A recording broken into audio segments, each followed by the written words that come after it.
بسم اللہ الرحمن الرحیم۔ ملک شام کا ایک یہودی ایس مکہ سے کچھ فاصلے پر رہتا تھا۔ وہ جب بھی کسی کام سے مکہ آتا وہاں کے لوگوں سے ملتا تو ان سے کہتا، بہت قریب کے زمانے میں تمہارے درمیان ایک بچہ پیدا ہوگا، سارا عرب اس کے راستے پر چلے گا، اس کے سامنے ذلیل اور پشت ہو جائے گا، وہ عجم اور اس کے شہریوں کا بھی مالک ہو جائے گا۔ یہی اس کا زمانہ ہے جو اس کی نبوت کے زمانے کو پائے گا اور اس کی پیروی کرے گا، وہ اپنے مقصد میں کامیاب ہوگا۔ جس خیر اور بلائی کی وہ امید کرتا ہے وہ اس کو حاصل ہوگی، اور جو شخص اس کی نبوت کا زمانہ پائے گا مگر اس کی مخالفت کرے گا وہ اپنے مقصد اور آرزو میں ناکام ہوگا۔ مکہ معظمہ میں جو بھی بچہ پیدا ہوتا وہ یہودی اس بچے کے بارے میں تحقیق کرتا اور کہتا ابھی وہ بچہ پیدا نہیں ہوا۔ آخر جب نبی صلی اللہ علیہ وآلہ وسلم اس دنیا میں تشریف لائے تو عبد المطلب اپنے گھر سے نکل کر اس یہودی کے پاس پہنچے۔ اس کی عبادت گاہ کے دروازے پر پہنچ کر انہوں نے آواز دی۔ ایس نے پوچھا کون ہے؟ انہوں نے اپنا نام بتایا، پھر اس سے پوچھا تم اس بچے کے بارے میں کیا کہتے ہو؟ اس نے انہیں دیکھا پھر بولا ہاں تم ہی اس کے باپ ہو سکتے ہو، بے شک وہ بچہ پیدا ہو گیا ہے جس کے بارے میں نے تم لوگوں سے کہا کرتا تھا، وہ ستارہ آج طلوع ہو گیا ہے جو اس بچے کی پیدائش کی علامت ہے، اور اس کی علامت یہ ہے کہ اس وقت اس بچے کو درد ہو رہا ہے، یہ تکلیف اسے 3 دن رہے گی اور اس کے بعد یہ ٹھیک ہو جائے گا۔ راہب نے یہ جو کہا تھا کہ بچہ 3 دن تک تکلیف میں رہے گا، اس کی تفصیل یہ ہے کہ آپ نے 3 دن تک دودھ نہیں پیا تھا، اور یہودی نے جو یہ کہا تھا ہاں آپ ہی اس کے باپ ہو سکتے ہیں، اس سے یہ مراد ہے کہ عربوں میں دادا کو بھی باپ کہا جاتا تھا، اور نبی صلی اللہ علیہ وآلہ وسلم نے ایک بار خود فرمایا میں عبد المطلب کا بیٹا ہوں۔ یہودی نے عبد المطلب سے یہ بھی کہا تھا اس بارے میں اپنی زبان بند رکھیں، یعنی کسی کو کچھ نہ بتائیں ورنہ لوگ اس بچے سے زبردست حسد کریں گے، اتنا حسد کریں گے کہ آج تک کسی نے نہیں کیا، اور اس کی اس قدر سخت مخالفت ہوگی کہ دنیا میں کسی کی اتنی سخت مخالفت نہیں ہوئی۔ پوتے کے متعلق یہ باتیں سن کر عبد المطلب نے ایس سے پوچھا اس بچے کی عمر کتنی ہوگی؟ یہودی کے اس سوال کے جواب میں کہا اگر اس بچے کی عمر طبی ہوئی تو بھی 70 سال تک نہیں ہوگی، بلکہ اس سے پہلے ہی 61 یا 63 سال کی عمر میں وفات ہو جائے گی، اور اس کی امت کی اوسطاً عمر بھی اتنی ہوگی، اس کی پیدائش کے وقت دنیا کے بت ٹوٹ کر گر جائیں گے۔ یہ ساری علامات اس یہودی نے گزشتہ انبیاء کی پیش گوئیوں سے معلوم کی تھیں اور سب سچ ثابت ہوئیں۔ قریش کے کچھ لوگ عمرو بن نفیر اور عبداللہ بن حجیش وغیرہ ایک بت کے پاس جایا کرتے تھے، یہ اس رات کو بھی اس کے پاس گئے جس رات آپ صلی اللہ علیہ وآلہ وسلم کی پیدائش ہوئی۔ انہوں نے دیکھا وہ اوندھے منہ گر پڑا ہے، ان لوگوں کو یہ بات بری لگی، انہوں نے اس کو اٹھایا سیدھا کر دیا مگر وہ پھر گر گیا، انہوں نے پھر اس کو سیدھا کیا پھر الٹا ہو گیا، ان لوگوں کو بہت حیرت ہوئی، یہ بات بہت عجیب لگی۔ تب اس بت سے آواز نکلی یہ ایک ایسے بچے کی پیدائش کی خبر ہے جس کے نور سے مشرق اور مغرب میں زمین کے تمام گوشے منور ہو گئے ہیں۔ بت سے نکلنے والی آواز نے انہیں اور حیرت انگیز کر دیا۔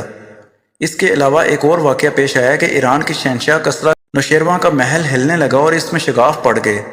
نوشیروان کے یہ محل انتہائی مضبوط تھا، بڑے بڑے پتھروں اور چونوں سے تعمیر کیا گیا تھا۔ اس واقعے سے پوری سلطنت میں دہشت پھیل گئی، شگاف پڑنے سے خوفناک آواز بھی نکلی تھی، محل کے 14 کنگرے ٹوٹ کر نیچے گر آ گئے تھے۔ آپ کی پیدائش پر ایک واقعہ یہ پیش آیا کہ فارس کے تمام آتش کدوں کی وہ آگ بجھ گئی جس کی وہ پوجا کرتے تھے اور اس کو بجھنے نہیں دیتے تھے، لیکن اس رات میں ایک ہی وقت میں تمام کے تمام آتش کدوں کی آگ آنن فانن بجھ گئی۔ آگ کے بجھنے والوں میں رونا پٹنا مچ گیا۔ کسریٰ کو یہ تمام اطلاعات ملی تو اس نے ایک کاہن کو بلایا، اس نے اپنے محل میں شگاف پڑنے اور آتش کدوں کی آگ بجھنے کے واقعات اسے سنا کر پوچھا آخر ایسا کیا ہو رہا ہے؟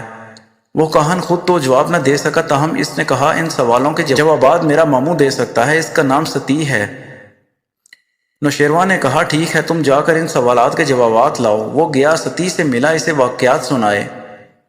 اس نے سن کر کہا ایک عصا والے نبی ظاہر ہوں گے جو عرب اور شام پر چھا جائیں گے، اور جو کچھ ہونے والا ہے ہو کر رہے گا۔ اس نے یہ جواب کسریٰ کو بتایا۔ اس وقت تک کسریٰ نے دوسرے کاہنوں سے بھی معلومات حاصل کر لی تھیں، چنانچہ یہ سن کر اس نے کہا تب پھر ابھی وہ یہ وقت آنے میں دیر ہے، یعنی ان کا غلبہ میرے بعد ہوگا۔ پیدائش کے 7ویں دن عبد المطلب نے آپ کا عقیقہ کیا اور نام محمد رکھا۔ عربوں میں اس سے پہلے یہ نام کسی کا نہیں رکھا گیا تھا۔ قریش کو یہ نام عجیب سا لگا، چنانچہ کچھ لوگوں نے عبد المطلب سے کہا اے عبد المطلب کیا وجہ ہے کہ تم نے اس بچے کا نام اس کے باپ دادا کے نام پر نہیں رکھا بلکہ محمد رکھا ہے، اور یہ نام نہ تمہارے باپ دادا میں سے کسی کا ہے نہ تمہاری قوم میں سے کسی کا؟ عبد المطلب نے انہیں جواب دیا، میری تمنا ہے کہ آسمانوں میں اللہ تعالیٰ اس بچے کی تعریف فرمائیں اور زمین پر لوگ اس کی تعریف کریں، محمد کے معنی جس کے بہت زیادہ تعریف کی جائے۔ اس طرح والدہ کی طرف سے آپ کا نام احمد رکھا گیا۔ احمد نام بھی اس سے پہلے کسی کا نہیں رکھا گیا تھا۔ مطلب یہ کہ دونوں ناموں کی اللہ تعالیٰ نے حفاظت کی اور کوئی بھی یہ نام نہ رکھ سکا۔ احمد کا مطلب ہے سب سے زیادہ تعریف کرنے والا۔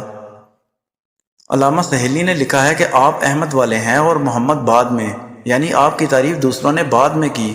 اس سے پہلے آپ کی شان یہ ہے کہ آپ اللہ تعالیٰ کی سب سے زیادہ حمد و ثنا کرنے والے ہیں۔ پرانی کتابوں میں آپ کا نام احمد ذکر کیا گیا ہے۔ اپنی والدہ کے بعد آپ نے سب سے پہلے صوبیہ کا دودھ پیا۔ صوبیہ نبی کریم صلی اللہ علیہ وآلہ وسلم کے چچا ابو لہب کی باندی تھیں۔ ان کو ابو لہب نے آپ کی پیدائش کی خوشی میں آزاد کر دیا تھا۔ صوبیہ نے آپ کو چند دن تک دودھ پلایا۔ انہی دنوں صوبیہ کے ہاں اپنا بیٹا پیدا ہوا تھا۔ آپ کی والدہ نے آپ کو صرف 9 دن تک دودھ پلایا۔ ان کے بعد صوبیہ نے پلایا۔ پھر دودھ پلانے کی باری حضرت حلیمہ سعدیہ رضی اللہ تعالیٰ عنہ کی آئی۔ حضرت حلیمہ سعدیہ رضی اللہ تعالیٰ عنہ اپنی بستی سے روانہ ہوئی۔ ان کے ساتھ ان کا دودھ پیتا بچہ اور شوہر بھی تھے۔ حضرت حلیمہ سعدیہ رضی اللہ تعالیٰ عنہ دوسری عورتوں کے بعد مکہ مکرمہ میں داخل ہوئیں۔ ان کا خچر بہت کمزور اور مریل تھا۔ ان کے ساتھ ان کی کمزور اور بوڑھی اونٹنی تھی، وہ بہت آہستہ چلتی تھی۔ ان کی وجہ سے حلیمہ رضی اللہ تعالیٰ عنہ قافلے سے بہت پیچھے رہ جاتی تھی۔ اس وقت بھی ایسا ہی ہوا، وہ سب سے آخر میں مکہ میں داخل ہوئیں۔